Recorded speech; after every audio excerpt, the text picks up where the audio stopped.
Assalamu alaikum. In continuation to the Hajj series, we will have conversation today with Dr. Farida Khanam on the subject, the universal message of Hajj. Hajj, as we know, is the fifth pillar of Islam. It is one of the most important aspect of worship in a believer's life. Every year, millions of pilgrims gather at Mecca for this sacred pilgrimage. This is more than a physical journey, as people are reminded of unity, equality, and devotion to God Almighty. The rituals of Hajj are full of spiritual meaning. It helps us remember the sacrifice that Prophet Ibrahim made and his family made, and help us reflect on the faith and commitment to God Almighty. The pilgrimage lasts only for few days, but its impact is lifelong. It is a journey that transforms the hearts of people, reshapes character, and renews our commitment in leading a God-oriented life. So let me take you straight to Dr. Farida Khanam to discuss on today's subject. Assalamu alaikum, Apa. وعلیکم السلام. Apa, the pilgrimage is such a powerful experience, whoever performs it. So my first question is that what is the importance of Hajj? یہ حج جو ہمارے pillars ہیں اسلام کے، اس میں most important pillar of اسلام ہے حج. کیونکہ حج ایک ایسی عبادت ہے جس میں جو تمام عبادات کا مجموعہ کہا جا سکتا ہے. دوسری عبادات میں تو ایک ایک پہلو شامل ہیں. مثال کے طور پر نماز ہے، اس میں ہم اس کا جو الٹیمیٹ ایکسپیرینس ہے وہ رب سے سرگوشی ہے، جس کو قرآن میں کہا گیا ہے وسجد وقترب. اور جو روزہ ہے وہ اس میں جسمانی مشقت ہے، برداشت ہے، صبر ہے، بھوک پیاس کی، نیند کی. تو یہ سارے چیزیں جو ایک بلیور برداشت کرتا ہے تو اس میں اس کو طرح طرح کے اسپریچول ایکسپیرینسز ہوتے ہیں. اور زکوٰۃ جو ہے وہ مال کی عبادت ہے. لیکن حج جو ہے اس میں تمام پہلو اکٹھا ہو گئے ہیں. لیکن حج وہی حج جو کہ صرف ایک سیٹ آف ریچولز نہ ہو، ایک ظاہری اعمال نہ ہو جیسے لوگ آج کل سمجھتے ہیں کہ ظاہری اعمال جو ہیں مناسک ہیں ان کی کتابیں لے لیتے ہیں، وہ دعائیں لے لیتے ہیں، اس کو پڑھتے رہتے ہیں. وہ نہیں، وہ جو پورے انٹینشن کے ساتھ، پورے دل و جان کے ساتھ جو عبادت کی جائے وہی عبادت خدا کے ہاں قابل قبول ہوتی ہے. تو پوری اسپرٹ کے ساتھ، اگر پوری اسپرٹ کے ساتھ آپ نہیں کریں گے تو وہ تو بالکل ایسے ہی جیسے کوئی آؤٹنگ. کیونکہ حدیث میں آیا ہے کہ مومن جب حج کر کے اپنے گھر واپس لوٹتا ہے تو وہ ایک نیو بورن بچے کی طرح ہوتا ہے، مطلب اس کے سارے گناہ معاف ہو جاتے ہیں. تو 40 دن کی جو عبادت کرتا ہے سچے دل کے ساتھ تو وہ اللہ تعالیٰ کو قبول کرتے ہیں. اور وہ تمام کنڈیشنز پوری کرے جس کو حج مبرور کہتے ہیں، یعنی تمام گناہوں سے پاک. کیونکہ حج میں آپ کوئی غلط کام نہیں کر سکتے، آپ جھگڑا نہیں کر سکتے، آپ بالکل ہی کسی کے ساتھ کنفرنٹیشن والا اپروچ نہیں کر سکتے، کوئی وائلنس نہیں کر سکتے، سوائے موذی جانور کے آپ کسی کو مار نہیں سکتے. تو یہ وہ حج ہے جو اللہ تعالیٰ کو قبول ہوتا ہے. حسن بصری کہتے ہیں حج مبرور وہ ہے جس میں آدمی اس طرح لوٹے کہ وہ دنیا سے بے رغبت ہو اور اس کے اندر آخرت کا شوق پیدا ہو جائے. تو میں نے صرف ایک ہی آدمی کو میں جانتی ہوں، اور لوگ ہوں گے، لیکن میں ایک ستار بھائی ہیں جھارکھنڈ کے، تو وہ حج کر کے آئے 40 دن کی عبادت کرنے کے بعد پھر انہوں نے یہاں پر آ کے 40 دن اسی طرح عبادت کی.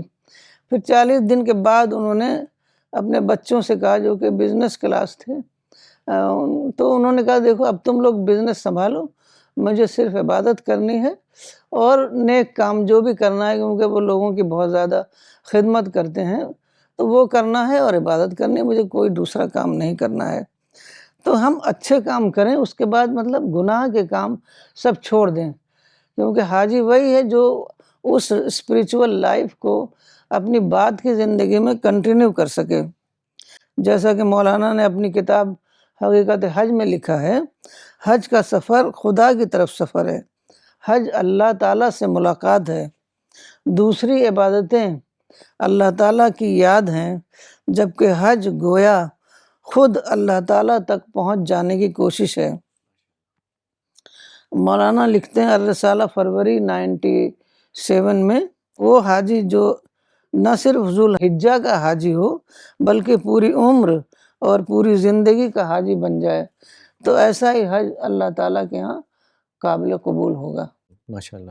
آپا، جب ہم پروفٹ ابراہیم کی زندگی کو دیکھتے ہیں تو وی فائنڈ دیٹ جب وہ سیٹل کر دیتے ہیں اپنی فیملی کو ڈیزرٹ میں، اور پھر بعد میں حضرت اسماعیل بڑے ہوتے ہیں تو ان کو ایک ڈریم آتا ہے، and in that dream he says that he is sacrificing his son with his own hands. تو in accordance with that dream, he prepares himself to sacrifice his son Ishmael. تو یہ ڈریم کیا ہے، اس کا کیا significance ہے، اس کے بارے میں آپ ہم سب کو بتائیں۔ جی ہاں، یہ اتنا بڑا ایکٹ تھا کہ ایک حضرت ابراہیم علیہ السلام ہی ہیں جن کو خلیل اللہ کہا گیا ہے، یعنی اللہ کا دوست۔ تو یہ قرآن کے چیپٹر 37 میں یہ بات آئی ہے اور ورس ہے 102۔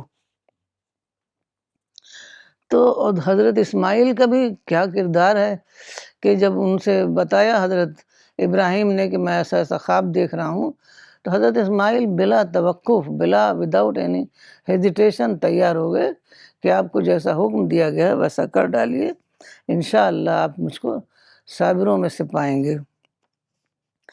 تو ان کو لٹا دیا حضرت ابراہیم نے اور ہاتھ میں چھری لے لی، تو عین وقت پر اللہ تعالیٰ کے یہاں سے آواز آئی اور ایک فرشتہ آیا ہے ایک دمبا لے کر، اور آواز آئی کہ اے ابراہیم تم نے خواب کو سچ کر دکھایا۔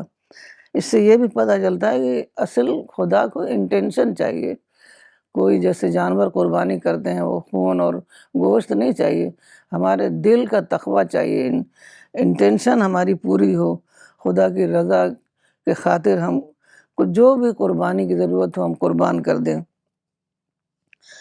تو اللہ تعالیٰ نے یہ فرمایا ہم نے ایک بڑی قربانی کے عوض اس کو چھڑا لیا، وَفَدَيْنَاهُ بِذِبْحٍ عظیم، ہم نے اسماعیل کو ایک عظیم قربانی کے ذریعے بچا لیا۔ اب یہ ذبح عظیم کا لفظ جو ہے تو لوگ سمجھتے ہیں کہ کوئی جنت سے دمبا آیا تھا اسی کو ذبح عظیم کہا گیا ہے، بلکہ ایسا نہیں ہے، یہ اصل میں سمبالک تھا، بہت ساری چیزیں سمبالک ہیں، اس کو لٹرل لیں گے تو سمجھ میں نہیں آئے گا۔ تو اصل میں مسئلہ کیا تھا کہ حضرت اسماعیل کو جو صحرا میں بسایا گیا تو وہی سب سے بڑا ذبیحہ تھا، ذبح کرنا تھا، کیونکہ وہاں نہ آدم زاد، نہ پانی، نہ کھانا، کچھ بھی نہیں تھا۔ تو حضرت حاجرہ نے اتنی ہمت دکھائی کہ جب اللہ تعالیٰ کا حکم ہے تو اللہ ہمیں ضائع نہیں کرے گا۔ اصل میں وہ ایسا زمانہ تھا کہ آپ جانتے ہیں کہ بہت بے شمار پیغمبر آئے لیکن کسی پیغمبر کو سپورٹ نہیں ملی، فالوورز نہیں ملے، کیونکہ لوگوں کے اندر بہت زیادہ کنڈیشننگ ہو گئی تھی، ان کے اندر بہت ساری مورل ایولز تھیں، ان کے اندر شرک تھا، ان کے اندر طرح طرح کی برائیاں تھیں، اور دوسرے یہ کہ وہ سچائی کو سمجھنے کے قابل نہیں تھے، دلیل کی اہمیت کو نہیں سمجھتے تھے، مادی رونقیں ان کو نظر آتی تھیں۔ تو جب بھی کوئی پیغمبر آتا تو پیغمبر تو مادی رونق کے ساتھ نہیں آتا تھا، تو وہ اس کو ایکسیپٹ کرنے سے انکار کر دیتے، اس کو ریجیکٹ کر دیتے۔ تو اس وجہ سے کوئی بھی پیغمبر ایسا نہیں کر سکا کہ اس ایک توحید پر مبنی ایک انقلاب لے آتا، کیونکہ سپورٹر چاہیے تھے، فالوورز چاہیے تھے، وہ ملتے نہیں تھے، کوئی ٹیم نہیں بن پاتی تھی۔ تو اللہ تعالیٰ نے یہ بہت بڑا ایک جو ہے پلاننگ کی کہ ایک قوم بنائی جائے صحرا میں، کیونکہ صحرا میں آپ جانتے ہیں کوئی بھی برائی کا ماحول ہی نہیں ہوتا، وہاں تو کچھ ایسی چیز ہی نہیں جس سے آدمی برائی سیکھے، نیچر ہوتی ہے، پہاڑ ہیں اور ببول کے پیڑ وہاں ہوتے تھے، تو کوئی چیز ایسی ہوتی نہیں تھی جس سے آدمی برائی سیکھے، اور چونکہ سخت زندگی ہوتی تھی تو اس کی وجہ سے ان کے اندر بہت جفاکشی پیدا ہوتی تھی۔ تو ایک جو صحرائی قوم کی خصوصیات پروفیسر فلپ کے ہٹی نے کہا ہے المروہ یعنی مینلینس، تو جو ایک خصوصیات ہونی چاہیے انسان میں وہ سب اس قوم کے اندر تھیں۔ اور فلپ کے ہٹی نے اس کو ایک نرالی قوم کہا ہے کہ وہ نرسری آف ہیروز تھے، وہ بہت زبردست بہادر تھے، مشکل کے وقت وہ برداشت کر سکتے تھے، پڑوسی کے حقوق ادا کرتے، عورتوں کی عزت کرتے، وعدہ پورا کرتے، جھوٹ تو ان کو بولنا ہی نہیں آتا تھا، اور جو سب سے بڑی چیز تھی کہ مجرد حق کو پہچان سکتے تھے۔ مطلب رسول اللہ صلی اللہ علیہ وسلم آئے تو ان کے ساتھ کوئی لاؤ لشکر نہیں تھا، وہ فرشتوں کو لے کر نہیں آئے تھے، صرف حق کو انہوں نے پہچانا۔ بس رسول اللہ کہتے کہ مجھے اللہ نے پیغمبر بنایا ہے، وہ مان لیتے۔ اور ایک بار ایک بدو آیا جو کہ پڑھا لکھا بھی نہیں تھا، کہا کہ بس آپ قسم کھا کے خدا کی کہیے کہ آپ پیغمبر ہیں اور آپ کو خدا نے یہ حکم دیا ہے۔ آپ نے قسم کھا کے کہا، وہ فوراً مان گیا اور آپ کا فالوور ہو گیا۔ تو یہ لوگ نہیں تھا پہلے کہ لوگ حق کو نہیں پہچانتے تھے، تو اس وجہ سے ایک نئی کمیونٹی بنانی پڑی، نیا گروہ بنانا پڑا۔ تو انہی لوگوں میں سے جو مہاجرین انصار انہی لوگوں میں سے نکلے، تو انہی کو قرآن میں خیر امت کہا گیا ہے، یعنی بہترین گروہ۔ آج مسلمان سمجھتے ہیں ہم سب بہترین گروہ ہیں، وہ ان لوگوں کو بہترین گروہ کہا گیا ہے، اور جو لوگ ان کے نقش قدم پر چلیں تو وہ اس میں شامل ہوں گے۔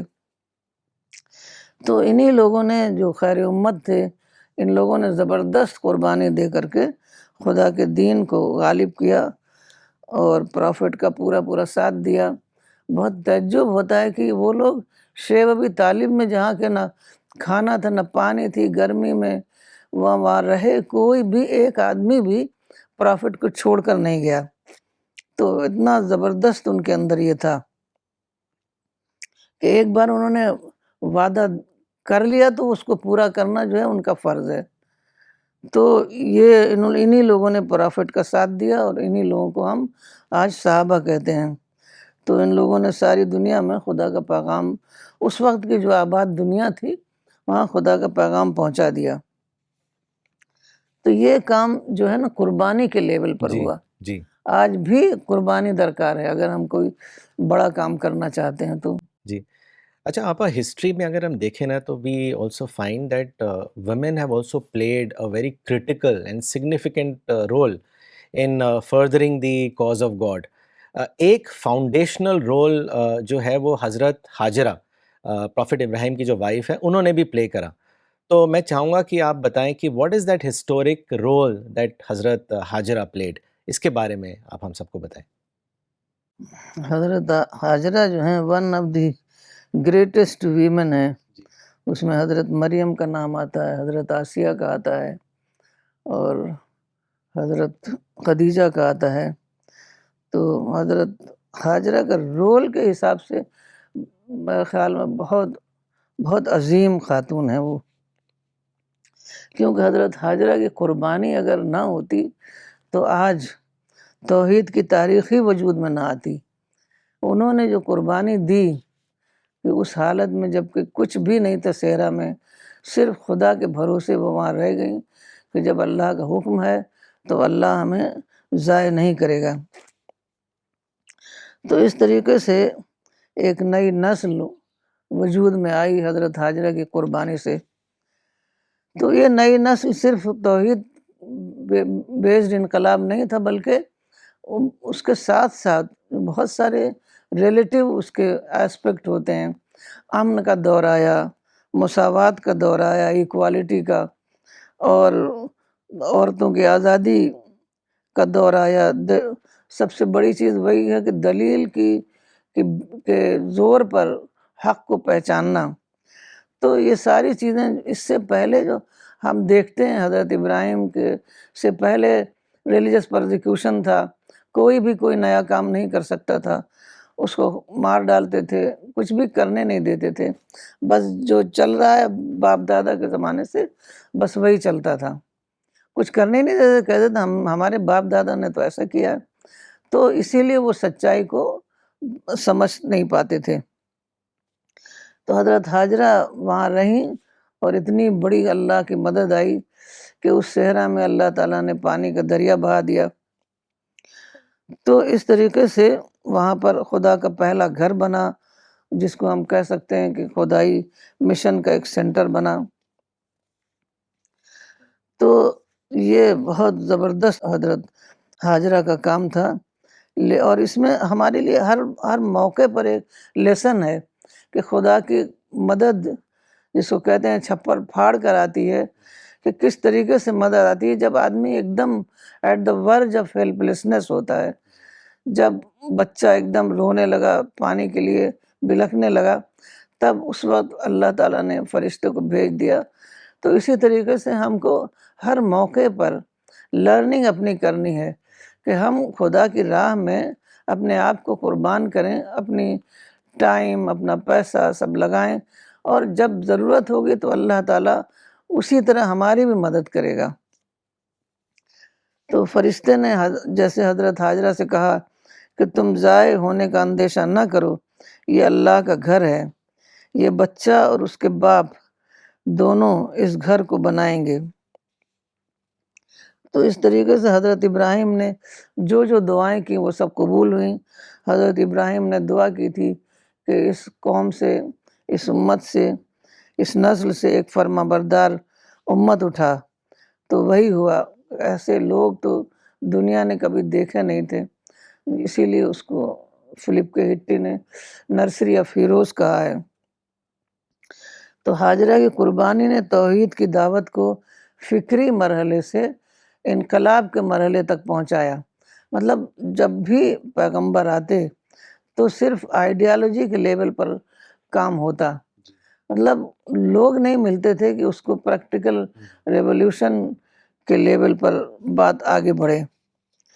تو کیونکہ ایک بہت اعلیٰ درجے کی ایک ٹیم درکار تھی، اور ٹیم کسی پیغمبر کے پاس تھی نہیں۔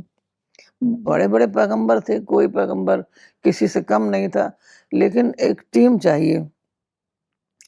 تو صحرائی ماحول میں جو ٹیم تیار ہوئی وہ وہی اسماعیلائٹس کہتے ہیں، بنو اسماعیل کہتے ہیں انہی کو۔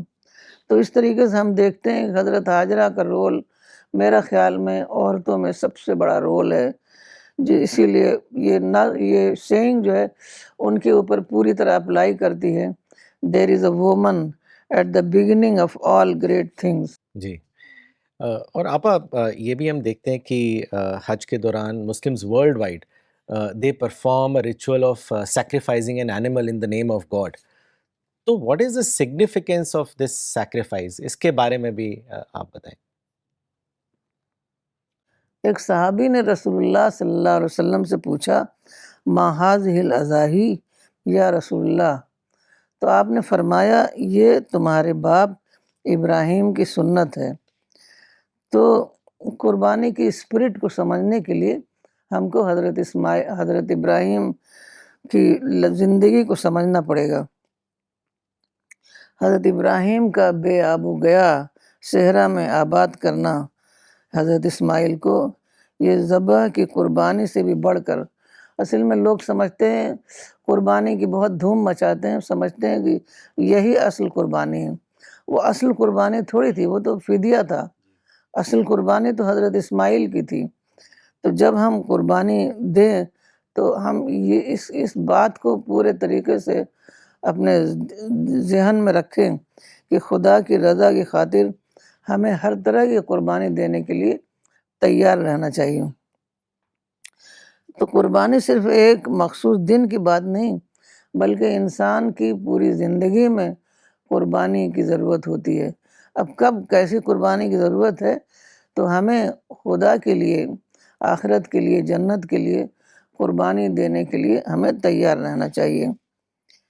تو یہی ہے کہ قربانی کے بارے میں ہم لوگوں کو بہت کم معلومات ہیں۔ بڑے بڑے جانور مہنگے مہنگے خریدتے ہیں، سمجھتے ہیں کہ یہی اصل قربانی ہے، لیکن قرآن میں جو ہمیں بتایا گیا ہے وہ یہ نہیں ہے۔ قرآن میں صاف صاف آیا ہے کہ خدا کو جانور کا گوشت اور خون نہیں پہنچتا ہے، بلکہ تمہارے دل کا تقویٰ پہنچتا ہے۔ تو جو لائف آف گاڈ کانشسنس یہی ریکوائرڈ ہے۔ ہمیں چاہیے کہ ہم خدا کی یاد میں زندگی گزاریں، ہر وقت ہم دیکھتے رہیں کہ خدا کی رضا کس چیز میں ہے، اور اس کے لیے ہم نہ صرف اپنا ٹائم، اپنا مال، اپنی انا کی قربانی، کبھی کبھی اختلاف ہو جاتا ہے، اب لوگ اپنی انا کی وجہ سے اس اختلاف کو حل نہیں کر پاتے ہیں، تو وہ سب قربانی ہے۔ کب کس چیز کی قربانی چاہیے تو وہ ہمیں دینی پڑے گی، تبھی ہم کو بہت بڑا ریوارڈ مل سکتا ہے۔ لیکن قربانی کرتے وقت جو الفاظ بولا جاتے ہیں وہ بے شک میری نماز اور میری قربانی اور میرا جینا اور میرا مرنا سب اللہ کے لیے ہے۔ تو یہ سب چیزیں اگر ہم برابر یاد رکھیں تو اس کا ہمارے لائف پر اثر پڑے گا، اس سے ہم اپنی زندگی کو اسی کے مطابق مولڈ کریں گے۔ تو پوری زندگی کو ہمیں ڈیڈیکیٹ کر دینا ہے اسی کے لیے کہ ہم اللہ کی خاطر جب جس قربانی کی ضرورت ہو ہم اس کے لیے اپنے آپ کو تیار پائیں۔ جی، آپ جزاک اللہ، آپ بہت اچھے سے آپ نے اس کو واضح کیا، کیونکہ اکثر یہی ہوتا ہے کہ لوگوں کا جو ایمفسس ہے وہ ریچول پہ چلا جاتا ہے، اس کے پیچھے جو اسپرٹ ہے اس پر اتنا نہیں جاتا۔ جیسا کہ آپ دیکھیں 5 pillars of Islam are fundamental acts of worship in a believer's life, لیکن ہر پلر کا ایک فارم ہے اور ایک اسپرٹ ہے۔ جیسے مولانا صاحب کہا کرتے تھے کہ صلاۃ لے لیجیے، prayer, the spirit of prayer is humility, and similarly the spirit of zakat, which is alms giving, is social service. Spirit of Ramadan or fasting is patience. تو اسپرٹ آف حج بھی ہے ایک۔ تو اب میں چاہوں گا کہ آپ اسی کو اور ایکسٹینڈ کرتے ہوئے تھوڑا اور واضح سے ہمیں بتائیں کہ what is the spirit of Hajj? یہ بہت ضروری ہے اس کو جاننا، کیونکہ لوگ سمجھتے ہیں کہ فلاں فلاں مناسک ہیں، اس کو ادا کر دیا جائے حج ہو گیا۔ ایسا نہیں ہے۔ وہ مناسک جو ہیں حضرت ابراہیم کی زندگی کے ایک ایک اسپیکٹ کو ریمائنڈ کرتے ہیں۔ حضرت ابراہیم جو کہ بہت بڑے پیغمبر تھے، انہوں نے جب خدا کا دین کا پیغام عام کرنے کے لیے ان کی زندگی میں کیا کیا واقعات آئے، تو اس واقعات کو ہم اس واقعات کے مطابق سارے مناسک ہیں، تو ہم اس کو ریہرسل سمجھ لیجئے۔ حج ایک ریہرسل ہے حضرت ابراہیم کی زندگی کا۔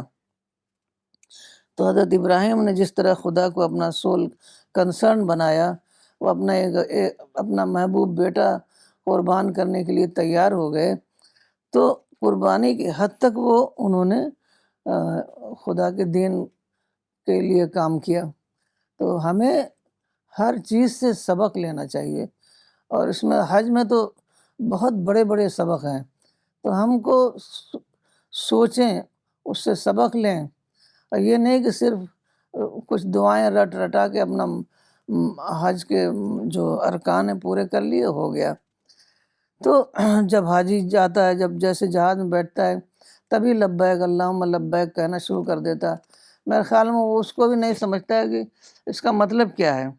جب لبیک کا مطلب ہی ہے کہ اے خدا ہم حاضر ہیں، ہر اس کے لیے حاضر ہیں جو جس چیز کی بھی ضرورت ہوگی تیری دین کے لیے، اس کے لیے ہم اپنے آپ کو تیار کریں گے۔ اب جب ہم احرام پہنتے ہیں تو احرام دو سادہ غیر سلے ہوئے کپڑے ہوتے ہیں۔ اس سے پتہ چلتا ہے کہ سمپلسٹی کتنی زیادہ ضروری ہے۔ تو ہم اپنی زندگی میں سبق یہ لیں کہ اپنی زندگی میں ہم سمپلسٹی اختیار کریں، سادگی اختیار کریں، کیونکہ اگر ہم سادگی اختیار نہیں کریں گے تو اس کا مطلب ہے کہ ہم ڈسٹریکٹ ہو جائیں گے. دنیا میں بے شمار ایسی چیزیں ہیں، بے شمار اٹریکشن ہیں، تو وہ سب ہمیں اپنی طرف کھینچیں گے، اور ہم خدا کے لیے جو کام ہمیں کرنا ہے، کیونکہ اس دنیا میں ہم اسی لیے آئے ہیں کہ ہم خدا کی مرضی کے مطابق زندگی اختیار کریں، تو اس سے ہم ڈسٹریکٹ ہو جائیں گے، دور ہو جائیں گے. اب طواف جب ہم کرتے ہیں تو اس کا مطلب یہ ہے کہ ہم اسی طریقے سے ہماری زندگی خدا کے گرد گھومے گی. تو وہ ایک مثال ہے. یہ سارے جو ہیں سمبالک ہیں چیزیں، تو ایک مثال کے طور پر کہ اسی طریقے سے تم اپنی زندگی کو بناؤ کہ خدا کے گرد گھومے، یعنی ہر وقت یہ سوچو کہ خدا کی مرضی کے مطابق ہمیں اپنی زندگی گزارنی ہے. صحیح کا مطلب ہے اللہ کی رضا حاصل کرنے کے لیے دوڑنا، یعنی سبقت لے جانا. جب بھی کوئی ایسی ضرورت پڑے دین کو، تو اس کے لیے ہم کو پورے دل و جان سے تیار رہنا. تو بیت اللہ جب آدمی دیکھتا ہے تو خدا کی رحمتوں کا مشاہدہ کرتا ہے، اور وہ ساری باتیں یاد آتی ہیں کہ کس طریقے سے اللہ تعالیٰ نے حضرت ابراہیم، حضرت اسماعیل، حضرت ہاجرہ کی مدد کی، اپنے تمام پیغمبروں کی مدد کی. تو اسی طریقے سے ہماری بھی اللہ تعالیٰ مدد کرے گا اگر ہم خدا کی مرضی کے مطابق اپنی زندگی گزارنے کا اہتمام کریں. جب ہم عرفات میں قیام کرتے ہیں تو اس کا مطلب یہ ہے کہ میدان حشر میں خدا کے سامنے اپنی حاضری کو یاد کرنا. یہ عرفات میں قیام جو ہے یہ سب سے زیادہ اہم حصہ ہے حج کے جو دوسرے مناسک ہیں، کیونکہ یہ بہت زیادہ ہمیں یاد رکھنے کی چیز ہے کہ اسی طریقے سے ہم آخرت میں روز محشر کے دن خدا کے سامنے حاضر ہوں گے اور ہماری جواب دہی ہوگی. تو ہم جو کام بھی کریں یہ سوچ کے کریں کہ ہم کو اس کے لیے خدا کے آگے جواب دینا پڑے گا. رمی جمار جو ہوتا ہے کہ مطلب حضرت ابراہیم جب اس دین کے لیے کام کر رہے تھے تو ایک موقع ایسا آیا تھا کہ شیطان نے ان کو بہکایا تھا، تو آپ نے اس کو کنکری پھینکا. مطلب ایسا نہیں تھا کہ جو پلرز ہیں، ایسا نہیں کہ وہ شیطان وہاں پر ہے، لیکن وہ یاد دلانے کے لیے، کیونکہ کچھ ٹینجیبل چیزیں ہوتی ہیں، محسوس چیزیں ہوتی ہیں جس کو دیکھ کر ہم یاد کرتے ہیں. لوگ اس کو سمجھتے ہیں کہ بالکل یہی شیطان ہے، اسے قریب جا کے پھینکنا چاہتے ہیں کنکری، اسے بہت لوگ ہرٹ بھی ہو جاتے ہیں. تو ایسا نہیں ہے، اب دور سے بھی پھینک دیں تو وہ ہو جاتا ہے.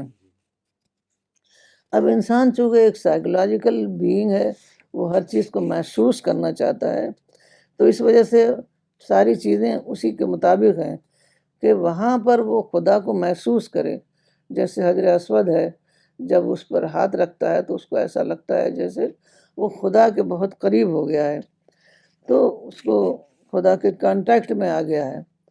تو اس طریقے سے اس کو بار بار اس طریقے کی ایسا محسوس ہوتا ہے، احساس ہوتا ہے کہ وہ خدا کے حضور میں ہے، خدا سے اس کا کانٹیکٹ ہو رہا ہے. تو یہ محسوس تجربہ دوسری عبادات میں نہیں ہوتا ہے.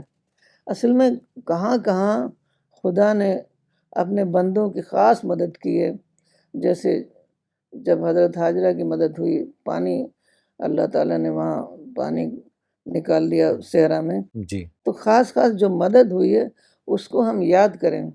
یہودی تو ایسے اپنے ہر موقع کو انہوں نے فیسٹیول بنا دیے ہیں، اس کو باقاعدہ اس کو یاد رکھتے ہیں کہ یہاں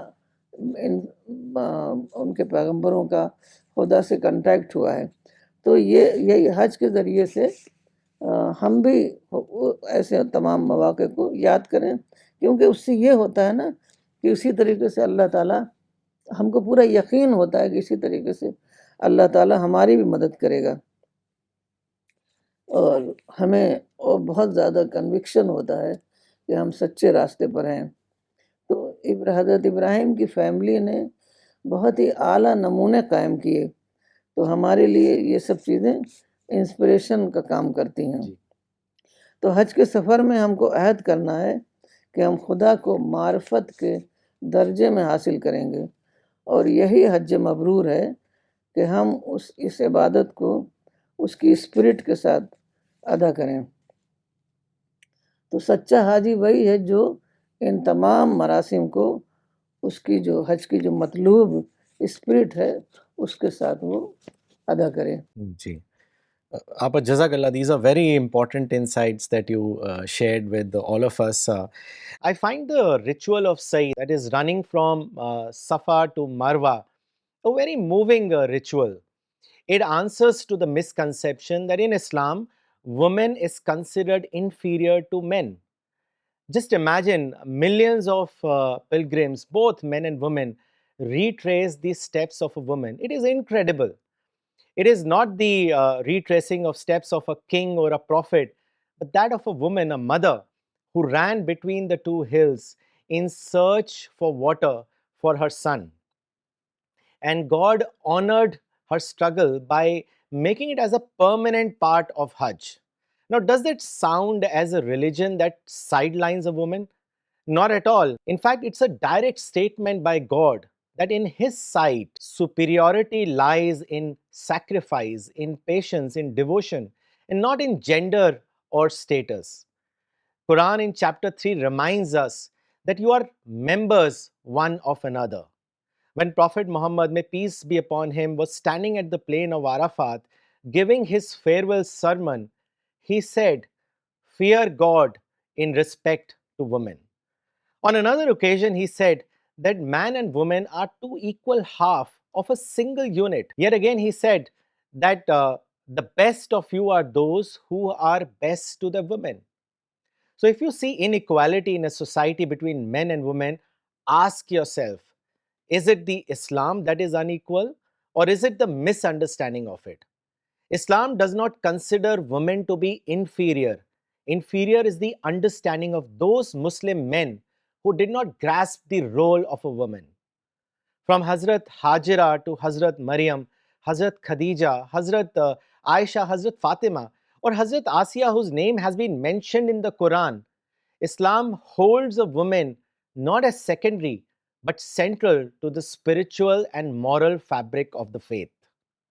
So next time when you hear someone say that Islam does not value a woman, you simply say, we walk in the steps of a woman every year at Hajj.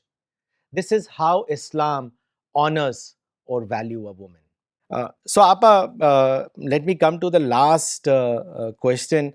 ایک روایت بھی ہے مسند احمد میں حضرت جبیر بن عبداللہ سے کہ رسول اللہ نے کہا کہ an accepted Hajj has no reward except paradise.